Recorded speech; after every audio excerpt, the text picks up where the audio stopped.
Hello YouTube, this is Istanbul Rider. Camera's finally arrived and I just wanted to do a quick review of it. Rather than going for your standard GoPro, Contour, Drift, whatever it is, I wanted to try something a little bit cheaper and something a little bit different.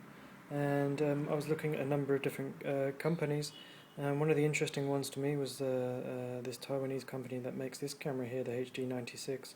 And the reason it was interesting to me is because they make a lot of cameras for car dash mounts.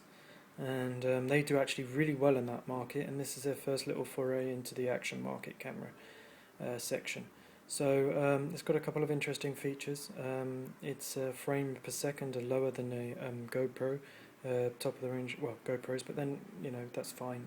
It does enough for YouTube, and that's all I need it for.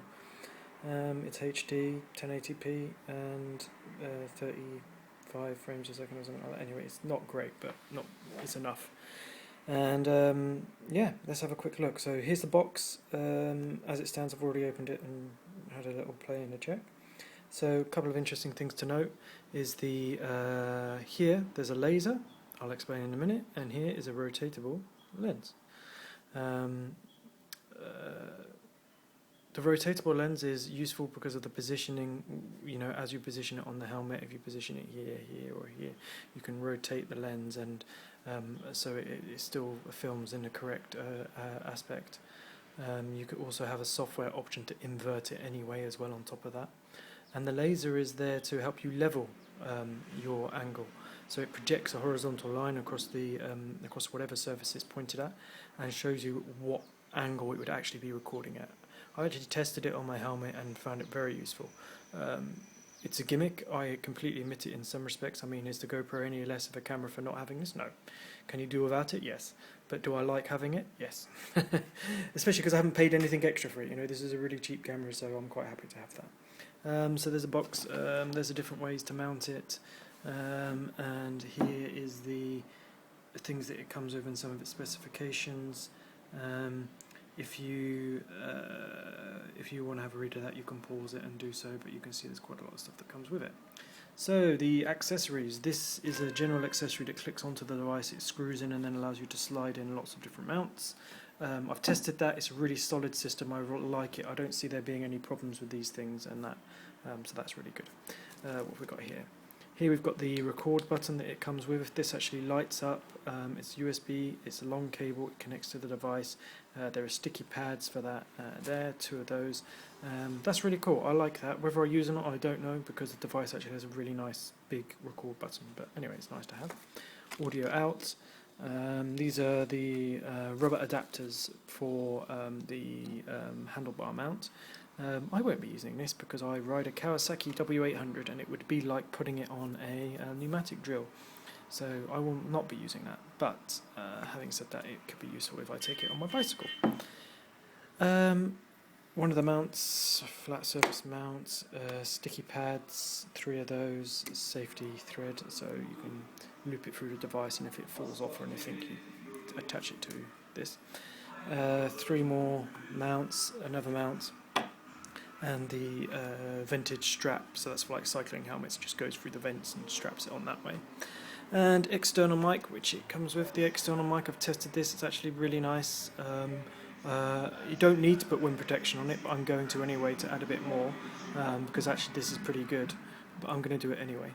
And yeah, long cable, really nice quality, you can clip it onto your shirt. I won't be doing that, it will be going inside my helmet, but it's really nice.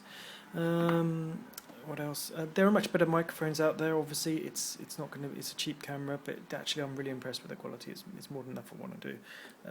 Lens cap and nice little bag to put it in. That's all of those adapters. Yes, okay. Obviously, it came with a manual as well. And then here's the device itself. I've taken the lens cover, the LCD cover off here because I'm charging it at the moment.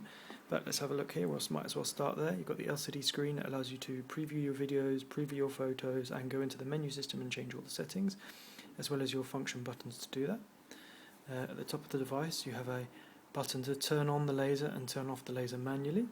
You have a on-off button, hold for 2 seconds on, hold for 2 seconds off, as well as LCD on, LCD off. And then you have a take static photo button. Okay, On this side you've got this is the case, the opening for the battery. Flick it open, you've got HDMI out, micro SD, and basically it's a cell phone battery. Plus this is actually a manual close rather than auto close, which I happen to really like because those auto closes break really quickly. On the opposite side, this is why I'm saying I might not need that record button, although it's nice to have the light to know you are recording. It's a really huge button, it works really well, and it's basically the size of my finger, and my hands are actually quite big, so I've tried it with gloves on as well and it works really nicely. So that's quite cool. On the back, function lights, this is because it's recording at the moment. The screw port, this is from where the other, where that original mount clips in and screws in. This is where you tap the safety device, so if it falls off, you know, lots of electronics have this. Microphone in, digital in, out, so that can be for the record, not record. Second function light, so when the device is actually on, it's off at the moment recording. This will go green when it's on. The lens itself, as I said, rotatable, and it has that laser thing on it. Oh, it's not on at the moment. I'll do that in a minute. What else have we got? That's it, I think, isn't it? Yeah. Everything done. Okay, pretty good, eh? So it's not a bad size device, I'm pretty happy with it. Let's turn it on, and then we can, the laser comes on at the beginning anyway. There you go, you can see it. So if you see that, there's your laser, and that's how it works. I'm really happy with that, actually. I think it does, it's, like I said, is it a gimmick? Yes. It's not a required function for all cameras, no, but I'm really glad I have it. It's been quite useful already. So there we go, that's the camera, HD-96. It's a Taiwanese company, I can't remember off the top of my head. They're in Europe of similar models which are used on dash cams and in Russia and in Asia. This is coming now and they've just started to push it out to the fairs, I think last year, and I'm really happy with it, and I'm going to get going, get some recording, and we can see how it actually functions in usage. I hope that was useful. Hope you enjoyed it, and catch you later. Bye.